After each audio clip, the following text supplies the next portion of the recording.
about the types of wealth. ठीक है, wealth can be classified as individual wealth and social wealth. यहाँ पे social, ठीक है, national wealth and international wealth. So wealth can be classified in two ways. Okay, individual and social wealth, and second national and international wealth. Let's see about individual wealth and social wealth. Wealth under the ownership of an individual and meant for private consumption is called individual wealth. कोई भी wealth जो हमारी ownership में हो, कोई एक individual के ownership में हो या फिर कोई प्राइवेट कंजप्शन के लिए हो, तो उसे इंडिविजुअल वेल्थ कहते हैं.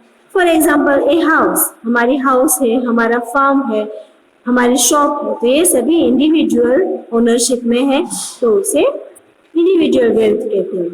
Wealth under the ownership of society and meant for collective consumption is called social wealth. For example, dam.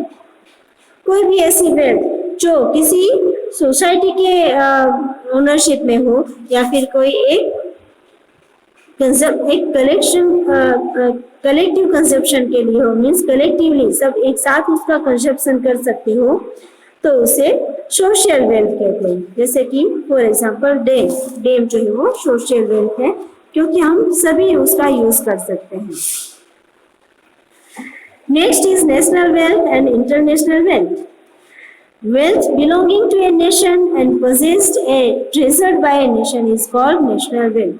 कोई भी ऐसी वेल्थ, कोई भी प्रॉपर्टीज हो जो नेशन के पोजेशन में हो, नेशन की बिलोंगिंग हो और it's treasured by a nation, वो नेशन की ट्रेजर हो, so it's called national wealth. हमारी अपनी इंडिविजुअल नहीं है लेकिन नेशनल प्रॉपर्टी है, तो उसे नेशन वेल्थ कहते हैं. It helps to generate exchange value directly और indirectly for a nation. For example rivers, mountains, literature, sculptures etcetera. ठीक है, ये सभी प्रॉपर्टीज जो है वो वेल्थ जो है वो, जैसे कि रिवर्स, माउंटेन्स, लिटरेचर, स्कल्पचर्स, ये पूरे नेशन की है और वो इट कैन बी एक्सचेंज. ठीक है, लेकिन वो डायरेक्टली और इनडायरेक्टली उसकी एक्सचेंज वैल्यू है, इसलिए उनको नेशनल वेल्थ कहते हैं.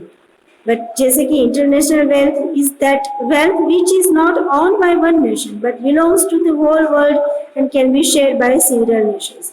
But international wealth किसे कहते हैं? It is not belong to one country or one nation. ठीक है, कोई एक नेशन की नहीं है लेकिन पूरे इंटरनेशनल लेवल पर उसका यूज कर सकते हैं. जैसे कि ओशियन जो है वो हमारे इंटरनेशनल लेवल पर सभी यूज कर सकते हैं, तो ये इंटरनेशनल वेल्थ कही जाती है.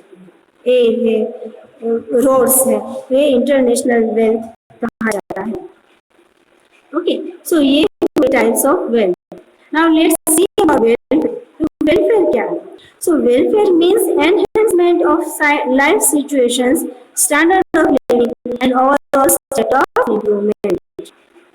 वेलफेयर किसे कहा जाता है? Welfare means our interest of people.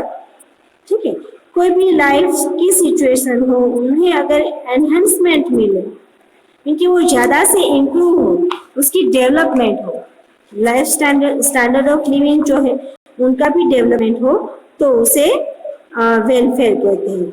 Okay, इसकी वजह से पूरे स्टेट का और ओवरऑल कंट्री का या फिर ओवरऑल स्टेट का इम्प्रूवमेंट हो, तो उसे वेलफेयर कहते हैं. मीन्स वेलफेयर मीन्स एक अच्छी कंडीशन, जहाँ पे एक ऐसी सिचुएशन जहाँ पे सभी लोगों की इम्प्रूवमेंट हो, का लाइफ स्टैंडर्ड जो है वो इम्प्रूव हो.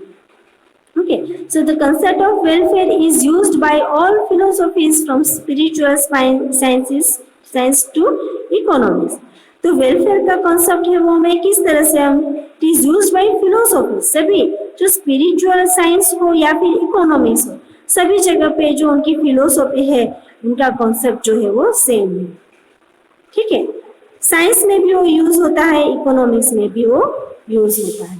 Okay, so all human activities, economic and non-economic, are ultimately done with the purpose of improvement of life. Welfare can be measured quantitatively in the context of growth and qualitative in the context of development. जो भी human activities है, कोई भी human activities जो है जो ultimately चाहे वो इकोनॉमिक हो चाहे नॉन इकोनॉमिक हो, अल्टीमेटली उसका पर्पस क्या होता है? Improvement of life, improvement in standard of living. ठीक है। सो वेलफेयर जो है वो क्वांटिटेटिव में अगर उसका मेजरमेंट हो तो वो इन कॉन्टेक्स्ट ऑफ ग्रोथ के कॉन्टेक्स्ट में अगर उसका मेजर किया जाए तो वेलफेयर जो है वो क्वांटिटेटिव है, और अगर डेवलपमेंट के कॉन्टेक्स्ट में उनका मेजर किया जाए तो वो क्वालिटेटिव है। ठीक है। मीन्स क्वांटिटेटिव अगर हम मेजर करें तो ग्रोथ है हमारा वेलफेयर जो है वो। यस यस बेटा बोलो।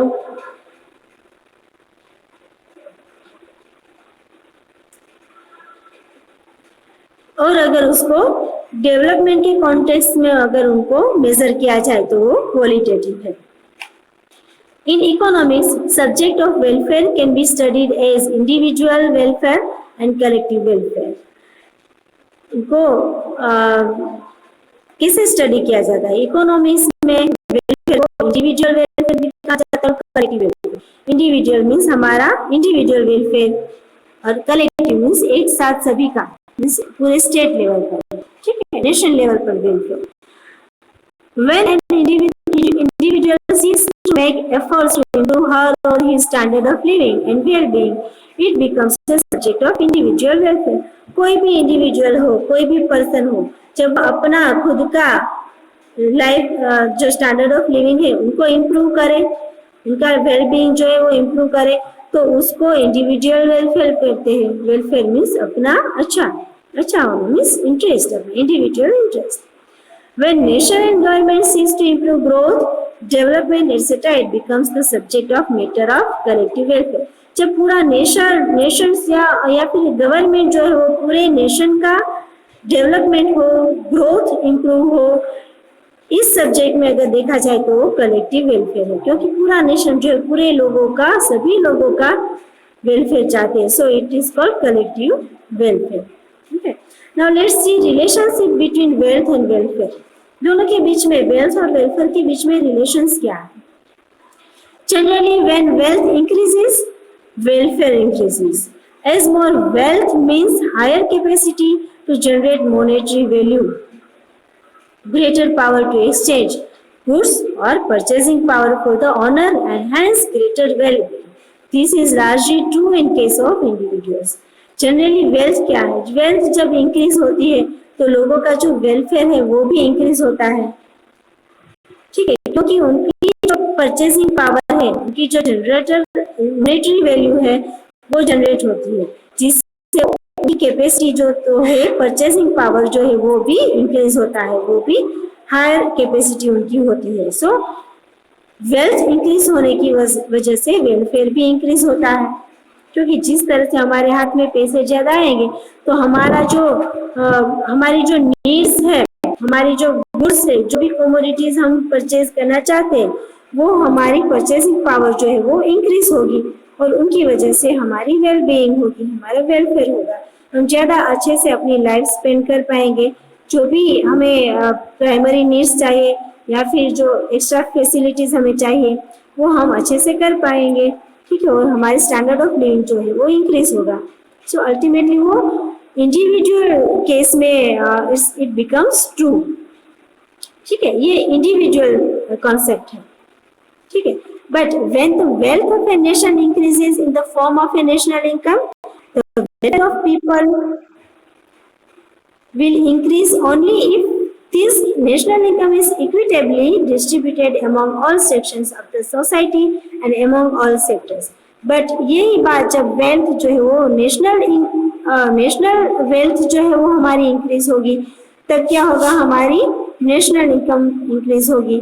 लेकिन ये जो है वो किसी एक इंडिविजुअल को डेवलप नहीं होगा, उसके केस में नहीं है, क्योंकि जब नेशनल इनकम इंक्रीज होती है तो जो इनकम डिस्ट्रीब्यूशन जो है वो अच्छे से इक्वली नहीं होगा। ठीक है, क्योंकि हर सेक्टर से ये इनकम जो है वो डिस्ट्रीब्यूट नहीं होगी, सोसाइटी के हर सेक्टर्स में ये नेशनल इनकम जो डिस्ट्रीब्यूट नहीं होगी, क्योंकि जिस सोसाइटी में, जिस इंडस्ट्रीज में या फिर ये जिससे फायदा हुआ है उसी सेक्टर्स को ये जो नेशनल इनकम जो इंक्रीज होती है वो उसी को मिलता है, हर सेक्शन को नहीं मिलता है। जो रिच पीपल है उनको ज्यादा मिलता है, पुअर पीपल है उनको कुछ नहीं मिलता है, क्योंकि वो इंडस्ट्री से रिलेटेड नहीं है।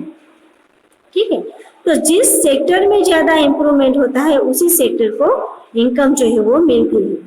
Besides, a nation's welfare also depends upon social and cultural formation, and hence there is not always a direct relation between wealth and welfare in a society. क्योंकि कोई भी एक उनका नेशंस का वेलफेयर किस पर डिपेंडेड है, सोशल और कल्चरल फॉर्मेशन पर। लेकिन अगर सोशल और कल्चरल डेवलपमेंट ही नहीं होता है सभी का, तो वेल्थ और वेलफेयर का भी इंटर रिलेशन नहीं हो सकता है। ठीक है, क्योंकि वेलफेयर जब होगा जब सोसाइटी में डेवलपमेंट होगा। ठीक है, इसलिए ये दोनों वेल्थ और वेलफेयर जो है वो इनडायरेक्ट है, डायरेक्ट रिलेशन नहीं है उन दोनों का। ठीक है, तो हम ये समझे कि वेल्थ और वेलफेयर हो जो है वो इनडायरेक्ट रिलेशन है।